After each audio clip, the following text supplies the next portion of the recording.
before we set up expressions for the evaluation of the Fourier coefficients, we need some background information.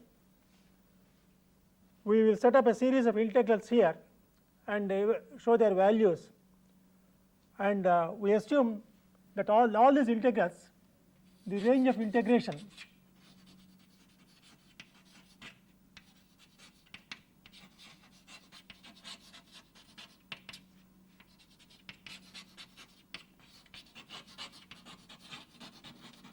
the following integrals is for one full period starting from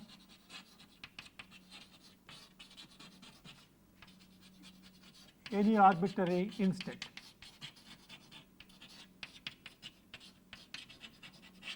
That is, say T1 to T1 plus T0. Now, over such an integral, such a range, we know that cos n omega naught t dt over one full period goes to 0, because in this period of one period of the fundamental, you have n complete cycles of the cosine wave. There will be as many positive loops or negative loops, so the average will become 0. Similarly, we also have, for example, this could be T1 for T1 plus T0. It could be from 0 to T0 as well. Similarly, sin n omega naught d dt will also be likewise be 0. Now, if I have a product of a sine function and a cosine function, sin m omega naught t cos n omega naught t dt, this can be expressed as half of over the same range sin m plus n omega naught t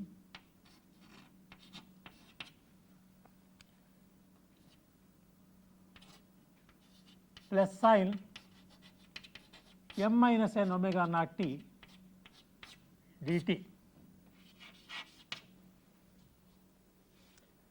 Again, each of these terms will produce a 0 integral, because the integration is over a complete number of cycles, integral number of cycles. So, both these terms go to 0. So, this will be 0 for all m and n.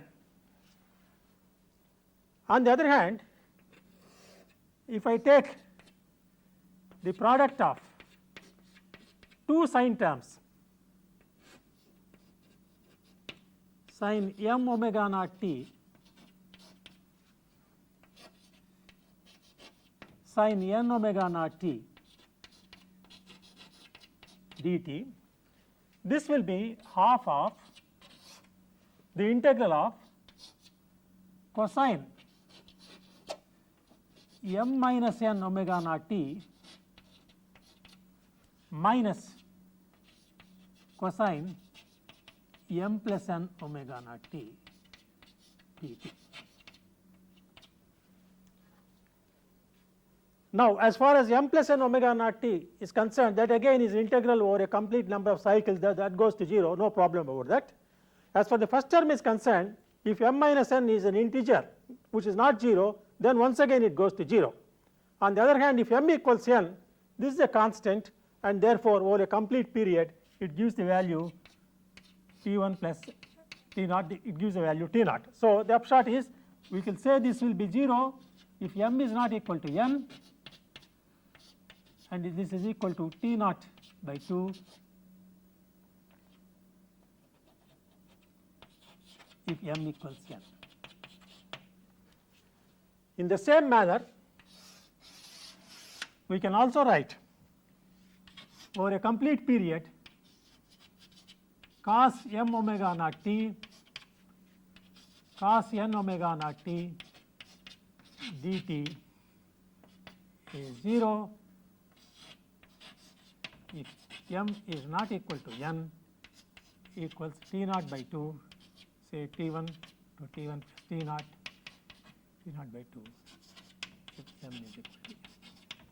So these are the background results we need for setting up formulas for evaluating the Fourier coefficients.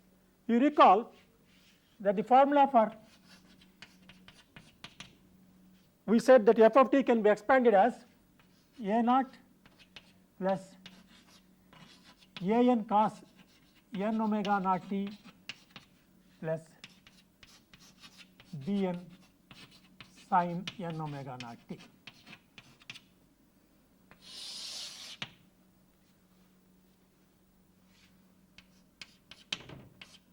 Suppose you multiply both sides. Now let us first find out a naught. Suppose you integrate both sides and you assume that as far as the right hand side is concerned, you can carry out the integration term by term.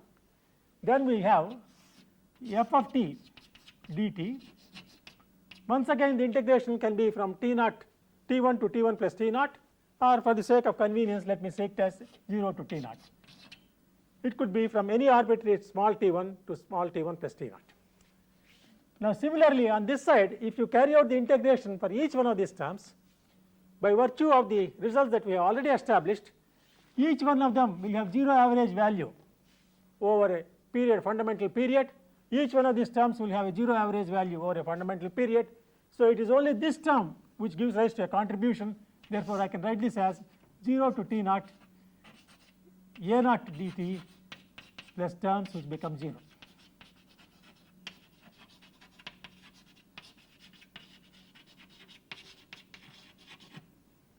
As a result, we have this is a naught into t naught, a naught times t naught.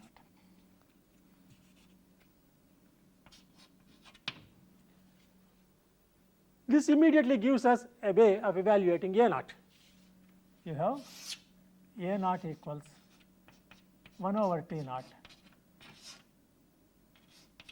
f t dt, say 0 to t naught or t1 plus t1 to t1 plus t naught. Likewise, if I multiply the left hand side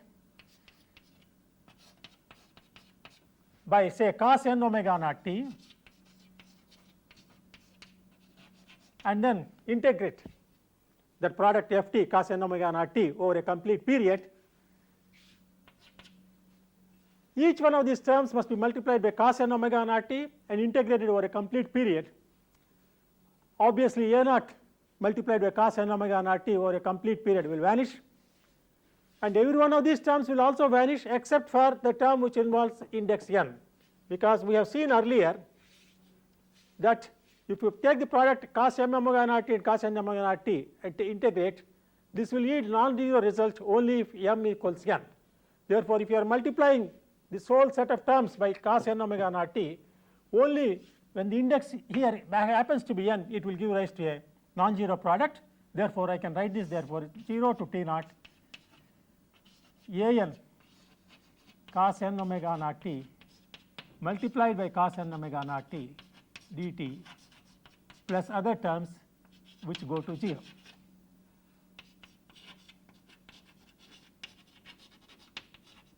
Other terms which are 0.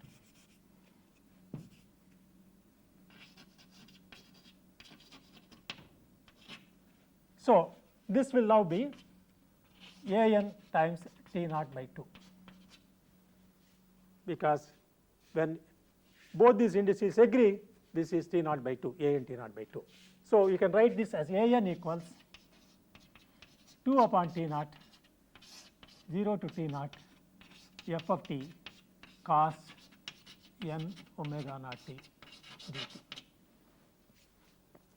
Similarly, it can be shown that if I multiply this by sin n omega naught t